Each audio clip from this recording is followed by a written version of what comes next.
Ada 5 kriteria, yaitu 1.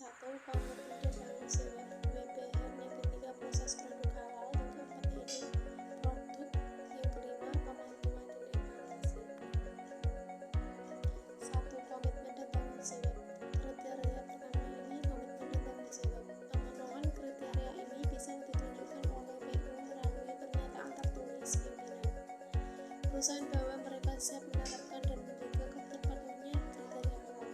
Seiring dengan waktu dan dinamika regulasi yang ada, tentu implementasi kriteria nomor lain ini diantara lain memberikan sosialisasi kebijakan halal kepada pihak internal maupun eksternal, menyiapkan personel perusahaan yang dalam penerapan SIPH di perusahaan melalui pelatihan akan BPH.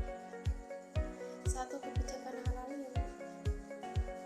yaitu sosialisasi kebijakan halal kepada semua pihak yang terkait untuk memastikan semua personel menjaga integritas halal di perusahaan yang dilakukan dengan menggunakan media sosial media atau media komunikasi secara audio, visual, dan lainnya.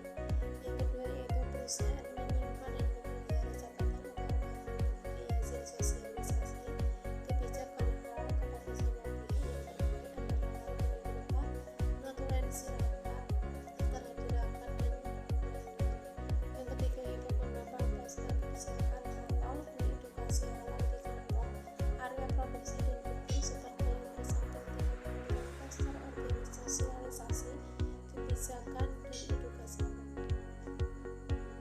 Yang kedua yaitu tanggung jawab. Manajemen puncak pemilik usaha atau pemimpin perusahaan berkomitmen dan bertanggung jawab terhadap a. ketersediaan sumber daya yang memadai dalam pelaksanaan BPH di perusahaan, b. kepastian dan jaminan integritas halal dari seluruh personel di perusahaan, c. penetapan tim manajemen halal atau penyelia halal serta tugas dan tanggung jawabnya. Tugas dan tanggung jawab tim manajemen halal dan penyelia halal adalah b. 1. Mengawasi BPH di perusahaan, yang kedua menentukan tindakan perbaikan dan pencegahan, yang ketiga mengkoordinasikan proses produk halal dan mendampingi auditor halal pada saat pemeriksaan.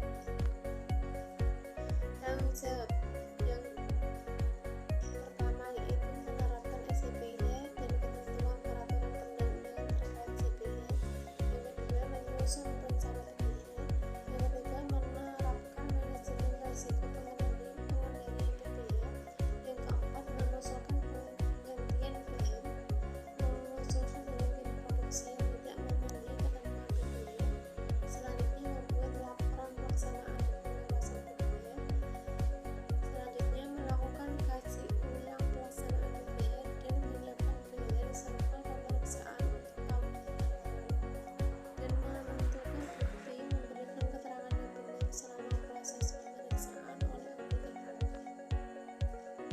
Pembahasan selanjutnya yaitu bahan. Bahan yang digunakan dalam PPH terdiri atas bahan baku, bahan olahan, bahan tambahan, dan bahan penolong. 2. Bahan sebagaimana dimaksud pada ayat 1 berasal dari pertama hewan, 2 tumbuhan, 3 mikroba, 4 bahan yang dihasilkan melalui proses kimiawi, proses biologi, atau proses rekayasa genetik. 3. Bahan yang berasal dari hewan sebagaimana dimaksud pada ayat 2.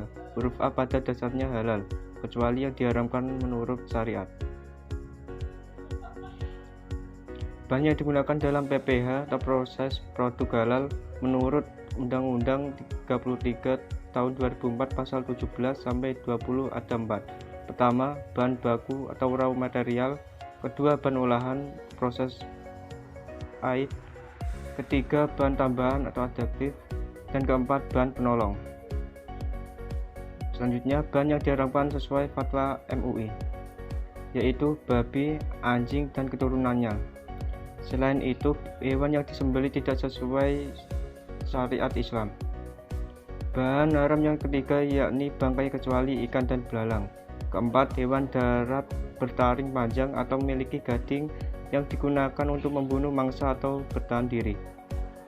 Bahan haram kelima yakni burung buas dengan cakar tajam seperti elang, burung bangkai gagak, dan burung hantu. Keenam, hewan hama dan hewan berbisa seperti kelabang, kalajengking, ular, tawon, tikus, dan hewan sejenisnya.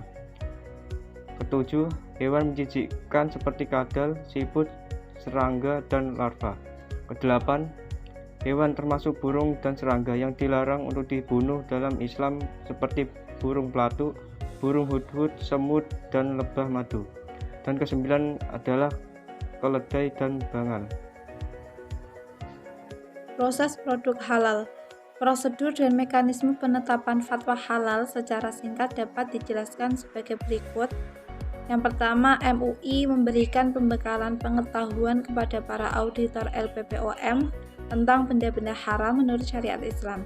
Dalam hal ini, benda haram li zati dan haram li ghairi yang karena cara penanganannya ini tidak sejalan dengan syariat Islam.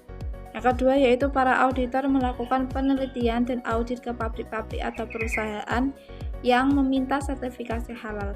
Pemeriksaan yang dilakukan meliputi yang pertama yaitu pemeriksaan secara seksama terhadap bahan-bahan produk baik bahan baku maupun bahan tambahan atau penolong. Yang kedua yaitu pemeriksaan terhadap bukti-bukti pembelian bahan produk. Yang ketiga yaitu bahan-bahan tersebut kemudian diperiksa di laboratorium, terutama bahan-bahan yang dicurigai sebagai benda haram atau mengandung najis untuk mendapat kepastian. Yang keempat yaitu pemeriksaan terhadap suatu perusahaan yang tidak jarang dilakukan lebih dari satu kali.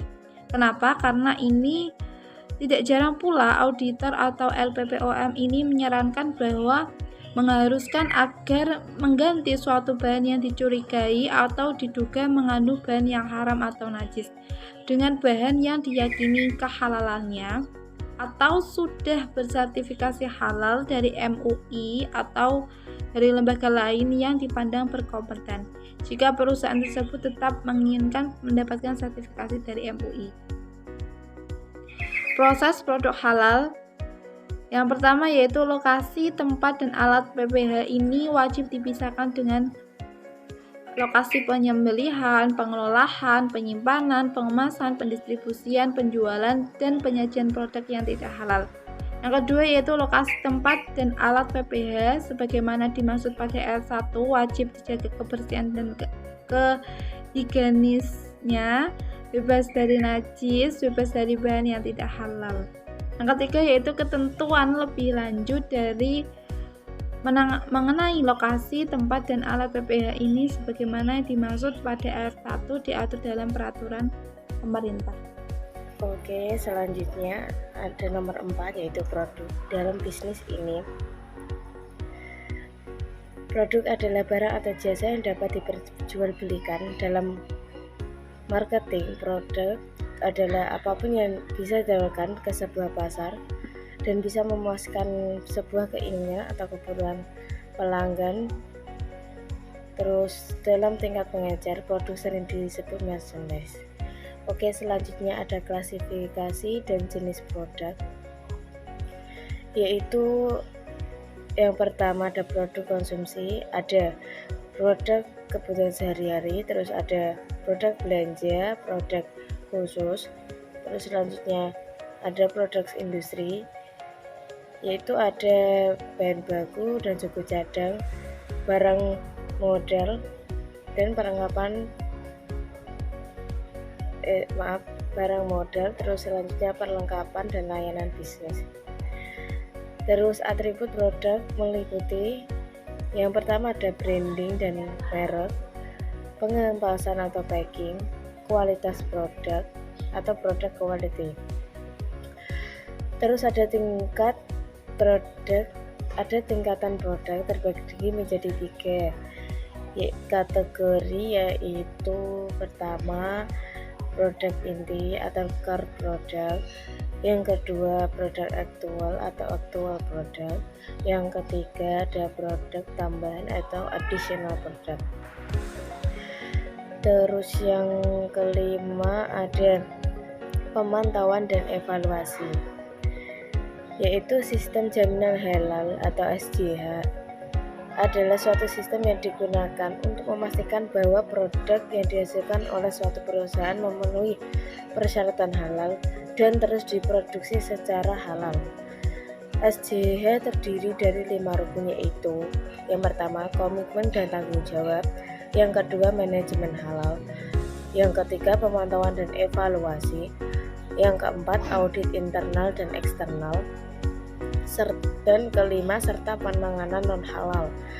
Untuk menjaga kehalalan produk, perusahaan harus memiliki atau memantau dan evaluasi secara berkala. Terus pemantauan dan evaluasi ini harus dilakukan untuk memastikan bahwa produk yang dihasilkan masih memenuhi persyaratan halal dan diproduksi secara halal. Selanjutnya, pemantauan dan evaluasi dalam kriteria sistem jaminan produk halal atau SJPH. Yang pertama adalah pelaku usaha harus melakukan audit internal minimal setiap 1 tahun sekali atau memantau penerapan SJPH. Yang kedua, pelaku usaha harus melakukan kaji ulang manajemen untuk mengevaluasi penerapan SJPH. Yang ketiga, pelaku usaha harus memiliki prosedur audit internal dan kaji ulang manajemen. Yang keempat adalah pelaku usaha harus memelihara bukti pelaksanaan audit internal dan kaji ulang manajemen harus dipelihara. Yang kelima adalah pelaku usaha harus melaporkan hasil audit internal dan kaji ulang manajemen sesuai ketentuan dari BPJPH atau Keputusan Kepala BPJPH nomor 57 tahun 2021. Ini adalah tujuan evaluasi dan pemantauan. Pemantauan dan evaluasi produk halal bertujuan untuk memastikan bahwa produk yang dihasilkan memenuhi standar kehalalan yang ditetapkan oleh Majelis Ulama Indonesia atau MUI dan Badan Penyelenggara Jaminan Produk Halal atau BPJPH. Pemantauan dan evaluasi ini dilakukan melalui sistem jaminan produk halal atau SJPH yang meliputi komitmen, bahan yang halal, proses produk halal atau pemantauan dan evaluasi. Ini adalah syarat pemantauan dan evaluasi produk halal. Yang pertama, produk yang disertifikasi halal adalah produk yang didaftarkan ke BPJPH dan disepakati oleh lembaga pemeriksaan halal. Yang kedua, fasilitas yang digunakan dan produk yang dihasilkan tidak bercampur dengan proses produksi yang tidak halal berdasarkan ketetapan fatwa atau fatwa MUI yang pastinya. Yang ketiga, produk yang dihasilkan tidak mengandung produk haram atau produk yang dinyatakan tidak halal berdasarkan ketetapan fatwa. Yang keempat, menghasilkan produk atau bahan yang aman untuk konsumsi. Yang kelima, pelaksanaan proses atau bahan yang aman untuk konsumsi, menggunakan yang bersih, bebas dari hal najis, serta desain produk tidak boleh mengandung unsur barang haram. Yang keenam, jika terdapat penambahan atau pengembangan produk di luar yang telah didaftarkan sertifikasi produk halal, harus dilaporkan kepada BPJHP. Yang ketujuh, mendaftarkan setiap produk baru atau retail dengan merek yang sama untuk disertifikasi halal sebelum dipasarkan. Terima kasih, itu yang bisa kami presentasikan tentang materi dari teman kami atau dari kami. Kurang lebihnya saya mohon maaf. Assalamualaikum warahmatullahi wabarakatuh.